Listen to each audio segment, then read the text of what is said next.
I want to tell you a little bit about my life as a transgender person. And again, I'm just going to spend a short time on this, but there are some things I remember.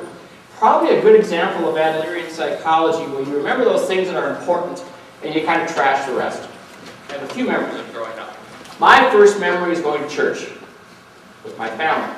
We weren't an overly religious family, but we were a church-going family. And I remember back then, when I was a child, the uniform for little boys in church was a white shirt and a bow tie. All little boys had to wear that. And so, of course, I did. And I remember going to church and sitting in the pew with my big sister, my little brother, my mom, and my dad, waiting for the service to start, and I'd watch the little girls come in. And they'd come in fun bows in their hair and fun frilly dresses with petticoats. And I'd look at them and I'd envy them. Because that's who I wanted to be. That's who I was. Now, did I tell anybody? Of course not, because I wanted to be a good little boy. And even though I was only 4 or 5 years old, somehow I knew it was wrong to think that. Now, nobody had sat me down and talked to me about transgender stuff. The word hadn't even been invented yet. But somehow society conditioned me to know that it was wrong to think that. I grew up in a neighborhood of post-war baby boomers. I'm one of those. You heard about us. I'm old. And I would go in the front yard. There's a lot of kids. I would go in the front yard where all the boys play, and I'd play the rough and tumble games with the boys. You know, football or war or baseball, kick the can. I guess kick the can kind of dates me too. I don't even play that anymore. Can you do that with a computer? I don't think so.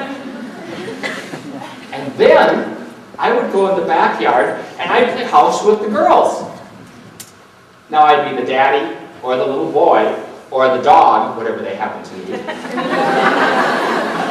But I would notice that the other little boys didn't do that. They just stay in the front yard and play the rough and tumble stuff, which I liked, and this was fun. You know, again, I knew I was different. I knew I was different, didn't know what it was. I always had a girlfriend. I always had a special friend, and she was a friend that was a girl. The other little boys didn't do that. They had nothing to do with girls. So again, I knew I was different. I went on to high school. I excelled in sports, because of course you get involved in the rough and tumble stuff, and all this will go away. Again, it does not go away. I was president of my church youth group. I was an Eagle Scout. I still am an Eagle Scout until they take it away from me, or I give it back to them. Or maybe I should write a letter and ask for a name and gender change on it. I'm not sure they'd be receptive of that. If I do, I'm sure you'll hear about it, but my attorney says let's not go after the Boy Scouts of America yet.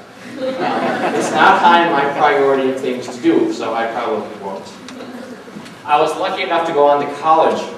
I was the first person in our family, of all the aunts and uncles, brothers and sisters, grandmas and grandpas, nieces and nephews, I got to go to college. I got to go to college.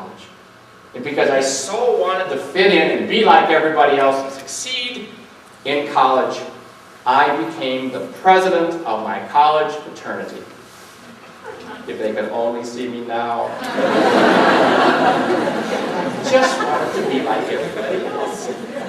I got married in college relatively young. I married my best friend because I was ready and it was what I needed to do. I stayed married for 28 years. I have 2 daughters who I adore and 4 grandchildren who are the joy of my life. Now, at the very end of this, you're going to see a picture of 3 of my grandchildren, because I can do that because I'm the presenter.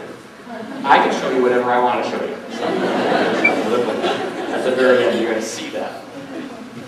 I got divorced about 11 years ago now. My then partner, she was fine with me being a transgender person. She was okay with that, which was amazing. It was amazing. But we even had a group that we call the Couples Club, where trans folks can come with their partner and we can talk about trans issues. But she started to realize, even before that, that she didn't have a husband that liked to cross-dress. She was, in fact, married to another woman. And as she told me once at breakfast when we were talking, she says, I don't want to be on that cruise in the Bahamas when we're retired with another old lady.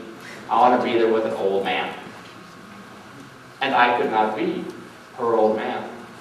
So we had a relatively gentle divorce. We hired an attorney for $200 to drop the papers, and we just split everything. We were still close friends because it wasn't based on hate. We just couldn't be in marriage together. I have always been a teacher. I've always been an educator my entire life. And most of that time in the role of a man.